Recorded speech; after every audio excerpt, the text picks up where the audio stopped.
सर्वं मम देवदेव।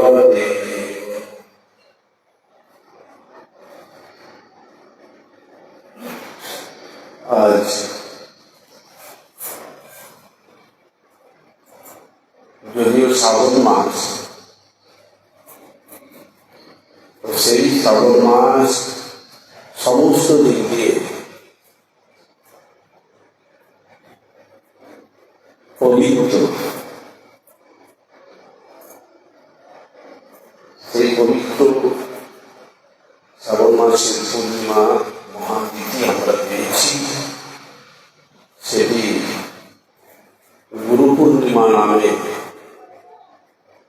সমগ্র বিশ্বের হিন্দু মানুষের কাছে, শিখ মানুষের কাছে, জৈন মানুষের কাছে, বুদ্ধিস্ট মানুষের কাছে একটি পরম পবিত্র মহাপূর্ণিমা তিথি। সেই পূর্ণিমা তিথি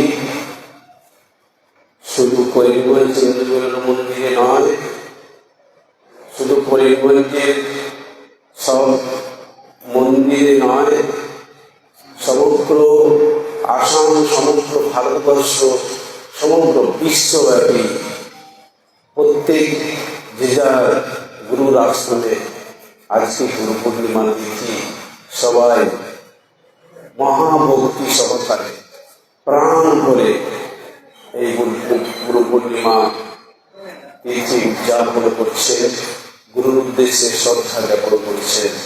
আমরাও চারণ ঘুরতে ঘুরতে এই করিমগঞ্জের শ্রীভূ মিলন মন্দিরে এসে উপস্থিত হয়েছে। এখন সেই পুণ্যতিথি আমরা এখানে পেয়েছি।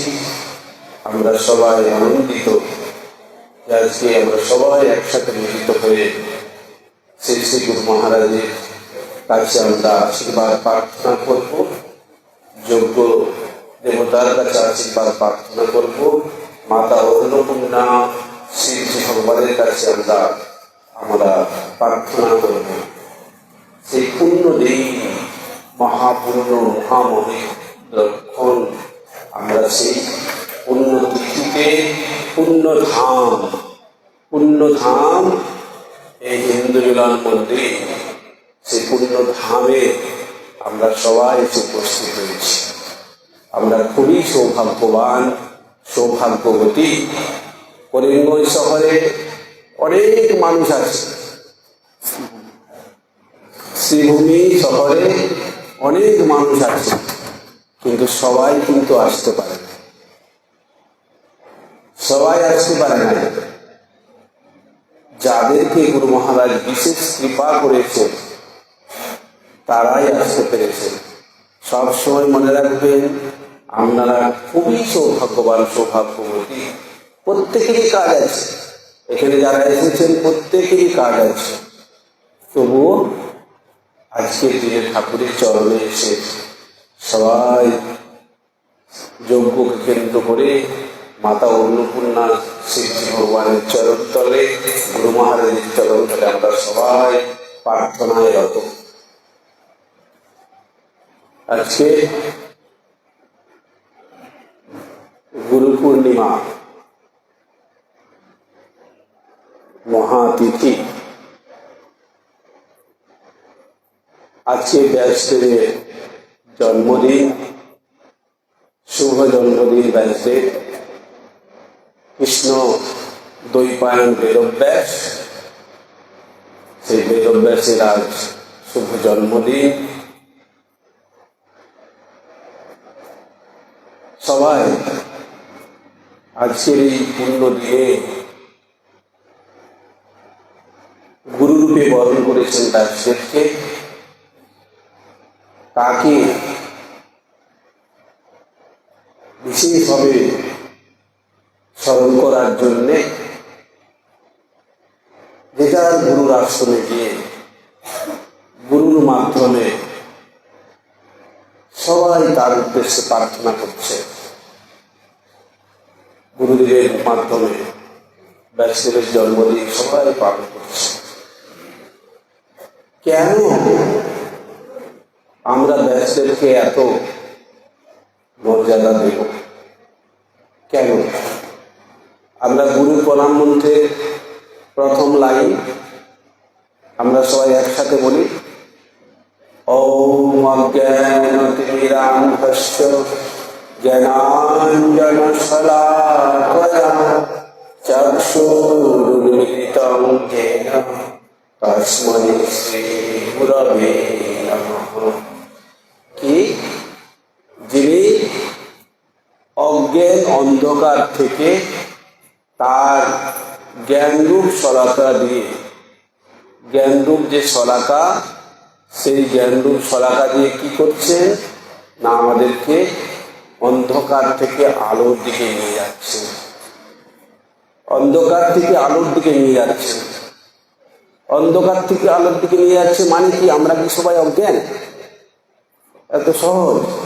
আমরা কত বড় দোকান চালাই, কত বড় অফিস সামলাই, কত বড় স্কুলে পড়াশোনা করেছি, ইউনিভার্সিটিতে ডক্টরেট পেয়েছি, আমি আবার অজ্ঞান? হ্যাঁ, বললে হবে? কত জীবন পেরিয়ে এসেছি, আমি আবার অজ্ঞান? কি আমি অজ্ঞান বললে হলো? হ্যাঁ, তো দেখুন, রাত্রেবেলা পুরো অন্ধকার ছিল না? রাত্রেবেলা, সকালবেলা দেখো চারদিক চকচক চকচক করছে, যেদিকে তাকায় চকচক চকচক করছে, সব কিছু দেখতে পাচ্ছি, সব যতদূর আমার দৃষ্টি যাচ্ছে সব কিছুকে দেখতে পাচ্ছি, সব কিছু চিনতে পারছি, বুঝতে পারছি এবং আনন্দ হচ্ছে। হ্যাঁ, আপনাদের সবাইকে আমরা দেখতে পাচ্ছি, আনন্দ হচ্ছে। হ্যাঁ, অর্থাৎ যা কিছু জাগতিক বিশ্ব সব সম্পর্কে আমার পুরো জ্ঞান, যে জ্ঞান আমাকে আনন্দ দিচ্ছে জাগতিক বিষয় সম্পর্কে। তো তাহলে ব্যাসদেব তিনি কি দিয়েছেন আমাদের জন্য? তা ব্যাসদেব এমন কিছু দিয়েছে যা যুগ যুগ ধরে সমগ্র মানব সমাজকে তার হৃদয়ের যে অন্ধকার, সেই অন্ধকার থেকে আলোর দিকে এগিয়ে যাওয়ার জন্যে যে যে পদ্ধতি, যা কিছু প্রয়োজন তিনি আমাদের উদ্দেশ্যে সেগুলিকে আমাদের সামনে এনে দিয়েছেন। সামনে সবই ছিল, সামনে এনে দিয়েছেন। কি কি ছিল না? আমাদের বেদের আমরা সবাই নাম শুনেছি। সেই বেদের উদ্গাতা কারা? না ঋষিরা। ঋষিরা হচ্ছে বেদের উদ্গাতা। ঋষিরা কি করত না, তারা গভীর জঙ্গলে গিয়ে তপস্যা করত। কিসের তপস্যা করত না? জগৎটা কিভাবে চলছে, জগতের প্রত্যেকটি জীব রয়েছে, সেই জীবের সাথে জগতের কি সম্পর্ক, এই জীব যে দুঃখ পাচ্ছে সেই দুঃখ থেকে আনন্দের পথে যাওয়ার জন্যে কি কি কোনো পথ আছে কিনা, সেগুলিকে ধ্যানের দ্বারা, তপস্যার দ্বারা সেগুলিকে তারা দর্শন করছে। দর্শন করে কি করছেন তা সেগুলিকে একটি জায়গায় লিপিবদ্ধ করছে। প্রথমে তারা লিপিবদ্ধের ব্যবস্থা ছিল না, তখন তারা এক গুরু আরেক শিষ্যকে বলতো, শুনে শুনে মনে রাখতো, শুনে শুনে মনে রাখতো। লিপিবদ্ধ করার ব্যবস্থা ছিল না, শুনে শুনে মনে রাখতো। পরবর্তীকালে এটা লিপিবদ্ধ করা হয়েছে। কিন্তু আজকে ভারতবর্ষকে যেমন আমরা দেখছি, সেরকম ভারতবর্ষ তো তখন ছিল না। কিছুদিন আগের কথা চিন্তা করুন, গুয়াহাটি থেকে এই বরাকভ্যালিতে আসতে গেলে কত সময় লাগতো? কিছুদিন আগে যারা কি আমরা জীবিত আছি সবাই দেখেছি কত সময় লাগতো গুয়াহাটি থেকে এই বরাকভ্যালি আসতে। আজকে সেই বরাকভ্যালিতে আসতে কত কম সময় চলে আসে। শুধু এমন এক সময় ছিল ভারতবর্ষের ট্রেন ছিল না, এমন এক সময় ছিল ভারতবর্ষের পিচের রাস্তা ছিল না, কংক্রিটের রাস্তা ছিল না, এমন এক সময় ছিল। সমগ্র ভারতবর্ষে মাটির রাস্তা ছিল, এমন রাস্তাও ছিল না, জঙ্গল আর জঙ্গল ছিল ভারতবর্ষ। তো সেই ভারতবর্ষে সেই দিল্লির মানুষের সাথে এই অঞ্চলে মানুষের যোগাযোগ ছিল না, কিন্তু ওখানেও ঋষি ছিল, এখানেও ঋষি ছিল। এখানে কিছুদিন আগে গেলে চট্টগ্রামে কে থাকতো? মেধস ঋষির আশ্রম। মেধস ঋষি সেখানে তপস্যা করত। কোথায় চট্টগ্রাম, কোথায় দিল্লি? তো সেখানে রাস্তা নাই, যোগাযোগ নাই। কিভাবে যোগাযোগ হবে, কিভাবে তাদের সাথে মিল হবে? কোনো ব্যবস্থা নাই। কিন্তু এও তপস্যা করছে, সেও তপস্যা করছে, সবাই তপস্যা করছে। তপস্যা করে জগতের প্রত্যেকটি মানুষকে শান্তি দেওয়ার জন্য একটা তারা আবিষ্কার করছে ধ্যানের দ্বারা, আর সেগুলি লিপিবদ্ধ করছে। তো কেউ কিছু জানতো না, সাধারণ মানুষ কিছুই জানতো না। তো সেগুলিকে বেদব্যাস কি করলেন?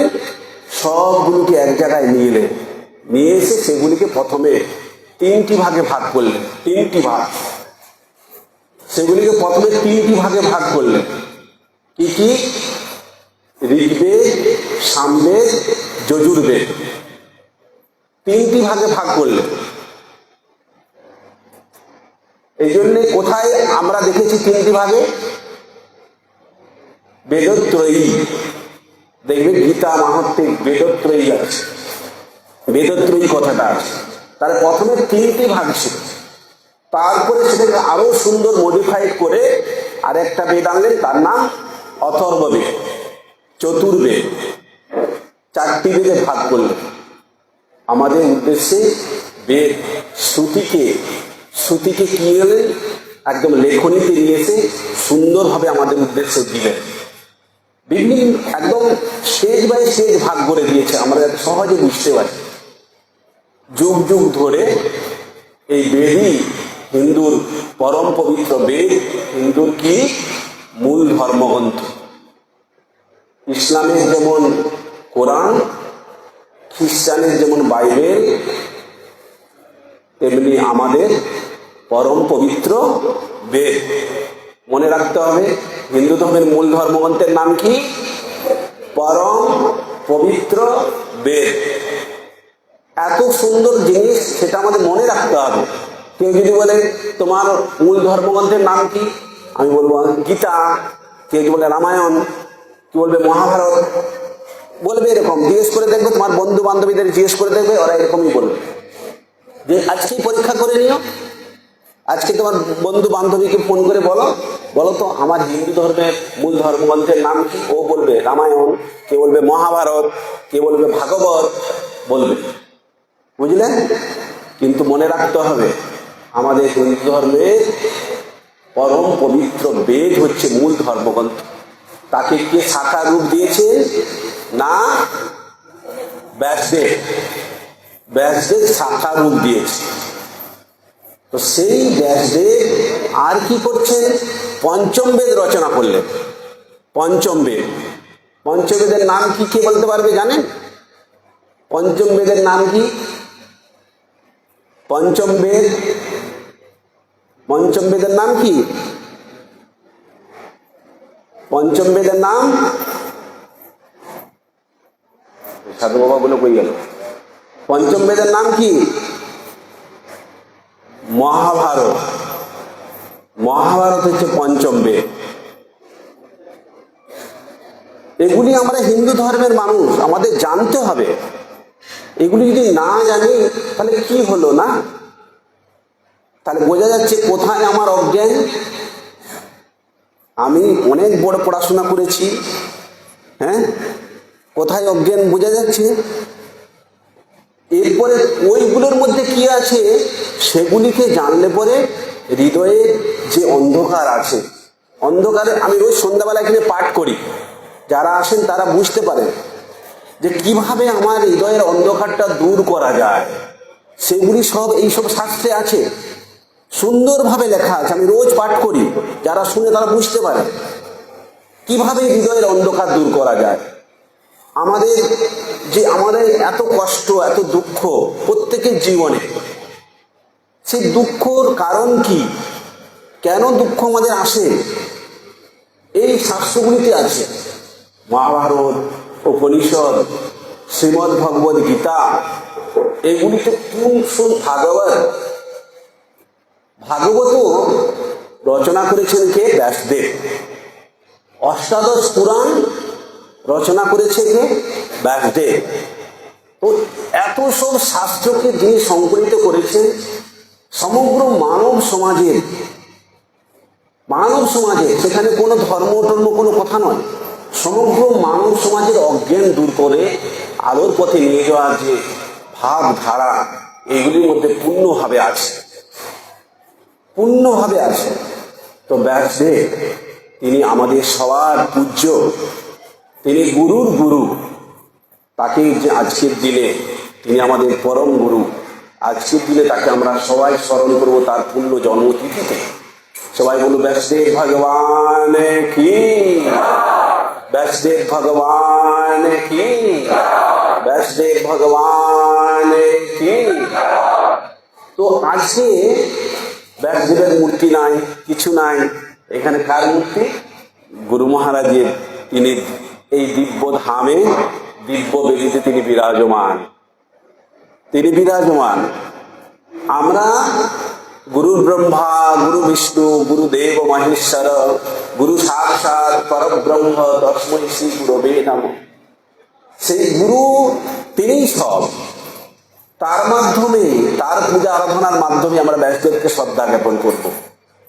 তার কাছে মাথা নত করেছি। তিনি আমাদের অজ্ঞান অন্ধকার দূর করে আমাদেরকে তার কোলে স্থান দিবেন।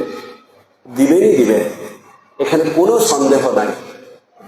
সব থেকে মনে রাখতে হবে, আজকের এই পুণ্য তিথিতে, গুরু পূর্ণিমা তিথিতে, সব থেকে আমাদের तुलसीदास गुरु गोविंद दोनों खड़े हैं ताकि लागू पाए। गुरु गोविंद दोनों खड़े हैं काके लागू पाए। হ্যাঁ বলছে গুরু গোবিন্দ দুজনে তোমার সামনে দাঁড়িয়ে আছে। কাকে তুমি প্রথম প্রণাম করবে? কাকে প্রণাম করবে? গুরুকে প্রণাম করবে। গুরুই আমাকে গোবিন্দকে চিনিয়ে দিয়েছে। তো আমরা মনে রাখতে হবে, এই পৃথিবীতে আমরা এসেছি। এই পৃথিবীর আলো আমাকে কে দেখালো? পৃথিবীর আলো? পিতা মাতা। এখানে যদি পিতা মাতা গুরু গোবিন্দ চারজন খাড়া রয়, প্রথম কাকে প্রণাম করব? মাকে। মা যদি না থাকতো পৃথিবী, কে আমাকে আলো দেখাতো? কে ব্যাসদেবের বইগুলো আমাকে পড়াতো? কে ভারত সেবাশ্রম সঙ্গে দীক্ষা দিয়ে পড়াতো? যদি না থাকতো। গুরু গোবিন্দ মাতা পিতা চারজন খাড়া আছে, কাকে করব প্রথম প্রণাম? কাকে? জোরে বলো কাকে? আরো জোরে বলো কাকে? আবার বলো মাকে প্রণাম করব। মাকে। আজকে এখানে যত জানছেন কজন মাকে প্রণাম করেছে হাত তুলো। মাকে কজন প্রণাম করেছি? মনে মনেও প্রণাম করেছি, এখানে বসে বসেও প্রণাম করেছি মনে মনে। এখনো করো নে, এখন মাকে প্রণাম করো সবাই হাত জোড়ো করে। সবাই মায়ের মূর্তিটা মনে মনে ভাবো, চোখ বন্ধ করো, চোখ খুলে মাকে প্রণাম করছো, সব চোখ বন্ধ করো। যে মা তোমার পৃথিবী দেখালো তাকে প্রণাম করো গভীর ভাবে। চোখে জল ফেলো সে মায়ের জন্য। যে মা তোমাকে পেটে ধারণ করেছে, কত লাথি মেরেছো তাকে তুমি পেটে। মা তখন হেসেছে, পেটে কত লাথি দিয়েছো, মা কিন্তু হাসছে। কত কষ্ট দিয়েছো, মা হেসেছে। কিন্তু এখন তুমি বড় হয়েছো, এখন আর মাকে লাথি দিও না।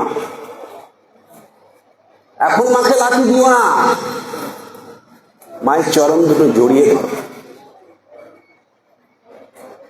মায়ের চরণ দুটো জড়িয়ে ধরে, মা কেমন আছো? মা তুমি ভালো আছো? রোজ মাকে বলবে, জিজ্ঞেস করবে। যার মা নাই সে বুঝতে পারবে মাকে, যার মা আছে সে বুঝতে পারবে। মা যার কাছে আছে সে বুঝতে পারবে না, যার মা নাই না সে বুঝবে মা কি। আজকে এই গুরু পূর্ণিমা তিথিতে এগুলি বুঝতে হবে। এই গুরু পূর্ণিমা তিথিতে বুঝতে হবে মাকে কেন আমি দেখবো, ভালোবাসবো, মাকে কেন শ্রদ্ধা করব। তারপরে পিতাকে প্রণাম করতে হবে। পিতাকে প্রণাম করো, সব চোখ বন্ধ করে পিতাকে প্রণাম করো। কেন এসেছি এখানে? এগুলোর জন্যই তো এসেছি। এই প্রসাদ বড় কথা নয়, প্রসাদ বড়, কিন্তু এগুলি তো বড়। মাতা পিতা আমরা ভুলে যাই। মায়ার ঘোর মোহের আবরণ আমাদেরকে আমাদের নির্দিষ্ট ট্র্যাক থেকে দূরে নিয়ে চলে যায়। সেই মাকে বাবাকে শ্রদ্ধা করতে শিখতে হবে। নিজের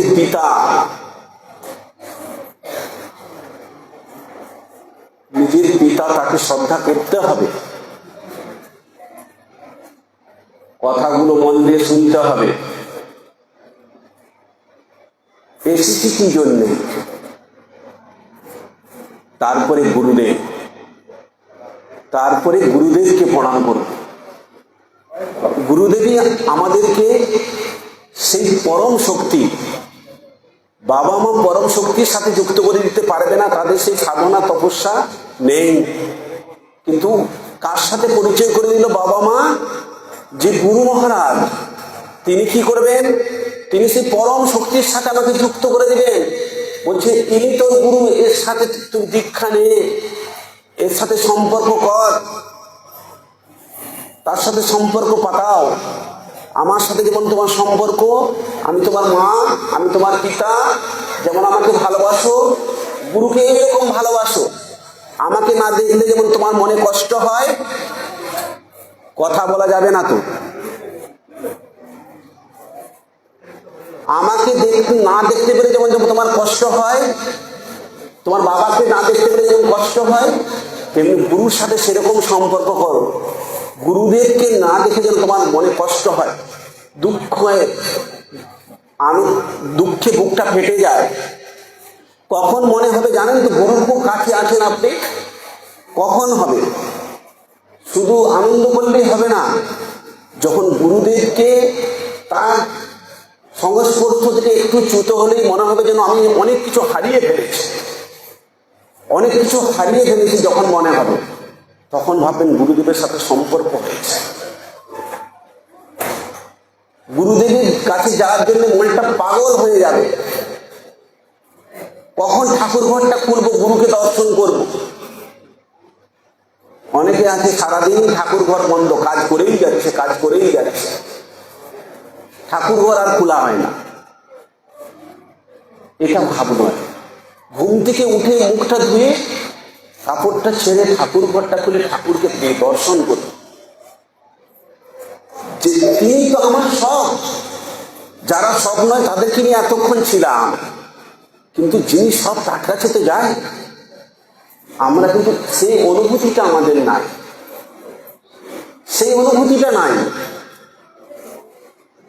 ঠাকুরের কাছে গুরুপদানন্দজি, আমাদের আশ্রমে গুরুপদানন্দজি স্বামীজি খুবই তার সিভিয়ার স্পন্ডালাইটিস, অনেক রাতে স্বামীজি ওই বাড়িতে চলে যায়। অনেক রাতে, ঠান্ডার সময় ওই বাড়িতে খুব বৃষ্টি, তখন দেখে ওই রাতে চলে গেছে। রাত মানে সেই রাত যখন তার ঘুম ভাঙবে, তখনই সে ওই বাড়িতে চলে যাবে। যারা হেড অফিসে গেছেন এই বাড়ি ওই বাড়ির ব্যাপারটা বুঝতে পারবেন। আমাদের হেড অফিসে দুটো আছে, একটা হচ্ছে আমরা সাধুরা থাকি এক জায়গায়, মন্দির একটু দূর, প্রায় 700 মিটার দূর। সেই 700 মিটার দূরে রোজ রাত্রে 1টা, 12টা, 12:30, 2টো, 2:30টায় স্বামীজি চলে যায়। স্বামীজিকে একদিন প্রশ্ন করলাম, বসুন দীপকবাবু বসুন।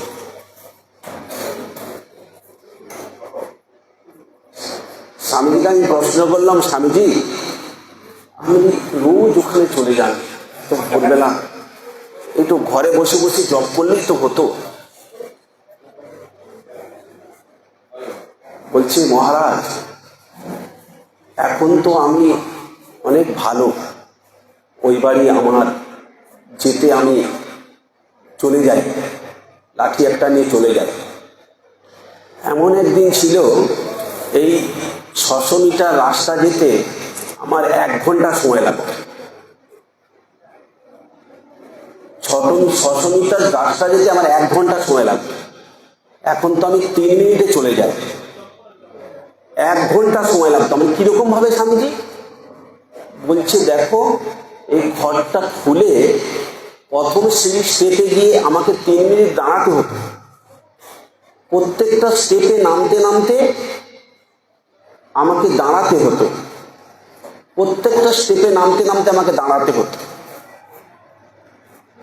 তারপরে নিচে যখন যাই, তারপরে কিছুটা গিয়ে দিয়ে ওই দেয়ালে ধরে, লোকের বাড়ির দেয়ালে ধরে দাঁড়িয়ে থাকতাম। এরকম করে করে 1 ঘন্টা লাগতো এই বাড়িতে আসতে। এসে যখন গুরু মহারাজের দিকে তাকাতাম, মন প্রাণ আমার ভরে যেত, মন প্রাণ ভরে যেত। সে যদি না যেত, কেউ তো তাকে কিছু বলতো না, কেউ বকতেও না, তবু চলে যেত। সেদিনকারই স্বামীজি বিশ্বাত্মানন্দজি মহারাজ, খুব শরীর খারাপ, এমন শরীর খারাপ, তিনি এইমসে ভর্তি আছেন। আমি তাকে দেখতে গেছি, সবাইকে দেখতে দেয় না, চিৎকার করছে, চিৎকার করছে। আমি দেখলাম কিছু নেই, অত চিৎকার করছে। আমি তার সেবককে ডেকে জিজ্ঞেস করলাম, রঞ্জিত, স্বামীজি চিৎকার করে কেন? বলছে স্বামীজির গায়ের উপরে যে উত্তরীটা আছে, এই উত্তরী পাতলা পাতলা, ওই যে উত্তরীটা যে স্বামীজির গায়েতে আছে না, ওর যে প্রেশার, ওইটা শরীর নিতে পারছে না। এই পাতলা কাপড়টার প্রেশারটা শরীর নিতে পারছে না। তো কিরকম খারাপ শরীর। সে সেখান থেকে উঠে এসে হেড অফিসে আছে, একদিন বসে আছে, 1 মাস পরে বসে আছে। আমি স্বামীজির কাছে গেছি, 1 মাস পরে বসে আছে, আমি স্বামীজির কাছে গেছি। স্বামীজি বলে, স্বামীজি আপনি কেমন আছেন? আপনি কেমন আছেন? স্বামীজি বলছেন, ভালো আছি, কিন্তু মনটা খুব খারাপ। আমি বলি, কেন? বলছে আমি মন্দিরে যেতে পারি না, আমি মন্দিরে যেতে পারি না, ঠাকুরের কাছে যেতে পারি না, মনটা আমার খুব খারাপ, খুব কষ্ট। তো সেই গুরু মহারাজের জন্যে, গুরুর জন্যে হৃদয়টা ফেটে যাবে, তার কাছে না যেতে পারার জন্য, তার সংস্পর্শে না যেতে পারার জন্য যেদিন হৃদয়টা ফেটে যাবে, সেদিন খুব বুঝবেন আপনার গুরু কৃপা হয়েছে, গুরু কৃপা হয়েছে। গুরুর ব্রহ্মা গুরু বিষ্ণু গুরুদেব মহেশ্বর গুরুদেব পরম ব্রহ্ম তস্मै শ্রী গুরুবে নমঃ।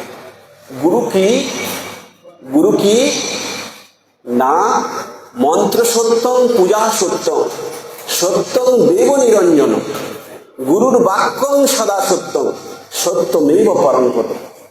যেমন মন্ত্র সত্য, মন্ত্র সত্যং, পূজা সত্যং, পূজা যেমন সত্য, তেমনি গুরুর বাক্য সদা সত্য। গুরুর বাক্য, শুধু গুরুকে পূজা করব আর গুরুর বাক্য মানব না, তাহলে কিন্তু কিছুই হলো না। গুরুর বাক্য মানতে হবে আমাকে। গুরুকে পূজা করব, গুরুর বাক্য মানব না, তাহলে হবে না।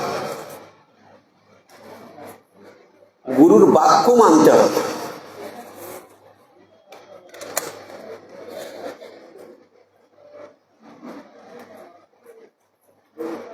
তোমরা চুপচাপ বসো, চুপচাপ বসো, বসো, এখনো যজ্ঞ শুরু হয়নি, চুপচাপ বসো।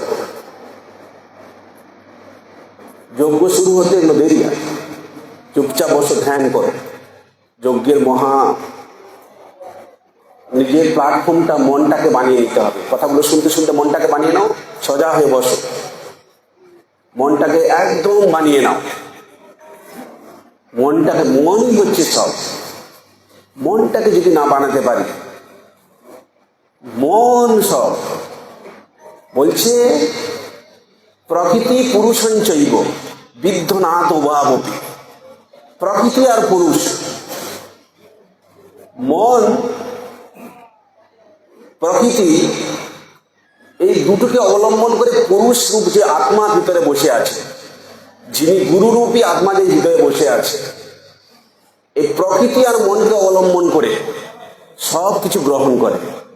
অর্থাৎ মনকে যতক্ষণ না বিশুদ্ধ করব, ততক্ষণ পুরুষ, পরম পুরুষ, পরমাত্মা, আত্মা, গুরু সেটা গ্রহণ করতে পারবে না। তাই মনটাকে একদম স্থির করে নিতে হবে। আজকে গুরু পূর্ণিমার পূর্ণ মহামহেন্দ্রক্ষণ, সেই মহামহেন্দ্রক্ষণে এই ভাবনা হৃদয়ে রাখুন যে আমার মন প্রকৃতিকে অবলম্বন করে পুরুষকে অর্থাৎ আত্মাকে খাদ্য দান করে। আত্মারও তো কিন্তু খাদ্য লাগে না, সে যে আছে তাকে খেতে লাগে না? তার আমার পেটটা যেমন খেতে চায়, কি বলে কি আমরা মাঝে মাঝে বলি না, আমার আত্মাটা আজকে শান্তি হয়ে গেছে, বলে না? অনেকেই বলে আমার আত্মাটা খুব শান্তি লাভ করেছে, কিন্তু না, পেট ভরেছে, আত্মা ভরে নাই। এমনি মুখে এত ভালো লেগেছে, বলছে আত্মা শান্তি লাভ করেছে। হ্যাঁ, আপনার মনটাকে যদি শুদ্ধ করে পবিত্র করে নেন, আত্মা আপনার সমস্ত কিছু গ্রহণ করে তিনি পরিতুষ্ট লাভ, আপনাকে কৃপা করবে। আজকে গুরু পূর্ণিমার মহামহেন্দ্রক্ষণে আমরা সেই মনকে শুদ্ধ পুত পবিত্র করব।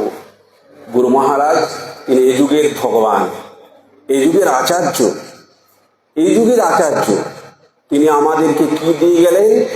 তিনি দিয়ে গেলেন সাধনা তপস্যার দ্বারা কয়েকটি বাণী। কি বাণী? এই যুগ মহাজাগরণের যুগ, এই যুগ মহামিলনের যুগ, এই যুগ মহাসমন্বয় মহামুক্তির যুগ। তিনি বললেন ভারত আবার জাগবে, ভারত আবার উঠবে, ভারত আবার জগৎগুরুর বরেণ্যাশ্রম প্রবেশন করবে। এই সিদ্ধ বাণী, এই দৈবী বাণীকে বাস্তব রূপ দান করার জন্য তিনি কি করলেন? ধর্মচক্র কর্মচক্র স্বরূপ আমাদেরকে আর একটা জিনিস উপদেশ দিলেন, উপহার দিলেন। কি দিলেন? শিক্ষিত সন্ন্যাসী দ্বারা ভারত সেবাশ্রম সংঘ। আর কি দিলেন? আমাদের ভক্তদের সংগঠিত সংঘবদ্ধ হওয়ার জন্য হিন্দু মিলন মন্দির আমাদেরকে উপহার দিয়ে গেলেন। সেইগুলিকে কেন্দ্র করে আমরা এগিয়ে যাচ্ছি আমাদের জীবন পথে। আমাদের জাতি অগ্রসর হচ্ছে আলোর দিকে। ভারত সেবাশ্রম সংঘ সেই গুরুর আসনে প্রতিষ্ঠিত। চারিদিকে জাগরণের বার্তা শুরু। ধর্ম বাদ দিয়ে জগতে কাজ, যদি কোনো কিছুই চলে সেটার ফল জিরো। ধর্ম বাদ দিয়ে রাজনীতি জিরো, ধর্ম বাদ দিয়ে গৃহস্থ জীবন জিরো, ধর্ম বাদ দিয়ে ছাত্র জীবন জিরো, ধর্ম বাদ দিয়ে ব্যবসায়িক জীবন জিরো, ধর্ম বাদ দিয়ে ডাক্তারি জীবন জিরো, ধর্ম বাদ দিয়ে ইঞ্জিনিয়ারিং জীবন জিরো, ধর্ম বাদ দিয়ে যা কিছু করবেন সব শূন্য। ধর্ম বাদ দিয়ে। ধর্ম কি? এই যুগের ভগবান কি বললেন? ত্যাগ, সংযম, সত্য, ব্রহ্মচর্য। আপনি ডাক্তার, আপনার মধ্যে যদি ত্যাগ না থাকে আপনি সেবা করতে পারবেন না। আপনার মধ্যে সংযম না থাকে আপনি সেবা করতে পারবেন না। আপনার মধ্যে সততা না থাকলে আপনি লোকের গলা কাটবেন। মহাশক্তি যদি না থাকে আপনার মধ্যে, আপনি কিছু করতে পারবেন না। ছাত্রর ক্ষেত্রেও তাই। যদি ত্যাগ না থাকে, আজকে যেমন সেই ছাত্ররা তাদের দাবি ঠিক আছে, দিল্লিতে ছাত্ররা তারা আন্দোলন শুরু করেছিল, একদম দাবি ঠিক ছিল, আমি খুব সাপোর্ট করছিলাম তাদেরকে। তাদের দাবি ঠিক, যেমন ভাবে আন্দোলন শুরু করছিল 14 তারিখ একদম ঠিক ছিল। কিন্তু কিছুদিন পরে তাদের যে রূপ দেখলাম সেটাকে মানবিকতার ধারা বলে না, ছাত্রদের ধারা বলে না। সেখানে ত্যাগ ছিল না, সেখানে সত্য ছিল না, সেখানে সংযম ছিল না, সবকিছু ছাড়িয়ে গেছিল তারা। ছাড়িয়ে গিয়ে প্রধানমন্ত্রীর মাকে গালি দিচ্ছে, প্রধানমন্ত্রীকে গালি দিচ্ছে, নিজেরা অশোভিত আচরণ করছে, অশোভন ভাষা মুখ দিয়ে বলছে। সেগুলো তো ধর্মকে কেন্দ্র করে হলো না। প্রথম যখন শুরু হয়েছিল ধর্মকে কেন্দ্র করে ছিল, সব অধর্মকে অবলম্বন করে চলতে শুরু করলো। যেখানে অধর্ম সেখানে জিরো।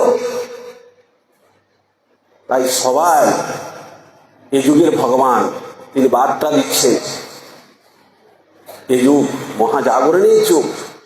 দেখুন পশ্চিমবঙ্গের অবস্থা খুব খারাপ ছিল কদিন আগে, ত্রাহি ত্রাহি অবস্থা। সেখানে প্রণবানন্দজি শ্যামাপ্রসাদকে পশ্চিমবঙ্গ সরকার মর্যাদা দান করেছে। কেন তাদের দুজনের প্রয়াসে পশ্চিমবঙ্গের জন্ম হয়েছে। বিশেষ করে আমরা যারা বাঙালি, আমরা সবাই পশ্চিমবঙ্গকে ভালোবাসি। যতই আসামে থাকি, যতই আমেরিকায় থাকি, যতই লন্ডনে থাকি, যে কোনো প্রদেশে থাকি, কিন্তু পশ্চিমবঙ্গের প্রতি একটা আমাদের আলাদা ভালোবাসা, সবারই ভালোবাসা। সে পশ্চিমবঙ্গে জন্মদান করেছে কে? প্রণবানন্দ শ্যামাপ্রসাদ। তাদের যুগ্ম প্রচেষ্টায় পশ্চিমবঙ্গের জন্ম। এতদিন মানুষ জানতো না, আজকে নতুন সরকার এসে সেই জানানিটা সবাইকে জানানি দিয়েছে, জাগরণ শুরু হয়ে গেছে। তো সেই আজকে সেই পুণ্য মহতি দিন, আজকে গুরু পূর্ণিমা, মহামহেন্দ্রক্ষণ। সেই গুরু পূর্ণিমার পুণ্যতিথিতে প্রণবানন্দজি মহারাজ এই যুগে যোগ ভগবান, তিনি জাতিকে জাগাতে এসেছেন, সমাজকে জাগাতে এসেছেন। প্রত্যেকটি মানুষের প্রাণের যে আত্মা আছে, সে আত্মা জাগরণ করার জন্য তিনি এসেছেন। তিনি জাগরণের গুরু, এই যুগের জাগরণের গুরু প্রণবানন্দ। মহাজাগরণ, মহামিলন, মহাসমন্বয়, মহামুক্তির বার্তা তিনি নিয়ে এসেছেন প্রণবানন্দজি মহারাজ। আজকের গুরু পূর্ণিমার পূর্ণ মহামহেন্দ্র ফলে যজ্ঞ বেদিতে প্রণাম করে, মাতা অন্নপূর্ণা শিবজি ভগবানকে প্রণাম করে, সমগ্র দেব দেবীকে প্রণাম করে আমরা প্রার্থনা করব গুরু মহারাজের সেই উদ্দেশ্য, মহাজাগরণ, মহামিলন, মহাসমন্বয়, মহামুক্তি, ভারত সেবাশ্রম সংঘ, হিন্দু মিলন মন্দির, সমগ্র হিন্দু সমাজ, সমগ্র মানব জাতির মাধ্যমে দিকে দিকে ছড়িয়ে পড়বে। সমগ্র বিশ্ব মানবতার আদর্শ উদ্বুদ্ধ হয়ে এক মহাজাতি, মহা জাগরণ সমগ্র বিশ্বের মানুষের মধ্যে ছড়িয়ে পড়বে, এই প্রার্থনা করি। ওম শান্তি শান্তি শান্তি। সবাই বলুন গুরু মহারাজ জি কি, ভারত সেবাশ্রম সংঘ কি, সনাতন হিন্দু ধর্ম কি, বৈদিক ভারত কি, ভারত মাতা কি, শ্রী শ্রী গুরু পূর্ণিমা মহাতিথি কি, মহর্ষি বেদব্যাস মহারাজ জি কি, বলো ভক্তবৃন্দ কি, বলো গুরু মহারাজ জি কি। এখন যজ্ঞ শুরু হবে, সবাই হাত জোড়ো করুন। মায়েরা 3 বার উলু দাও।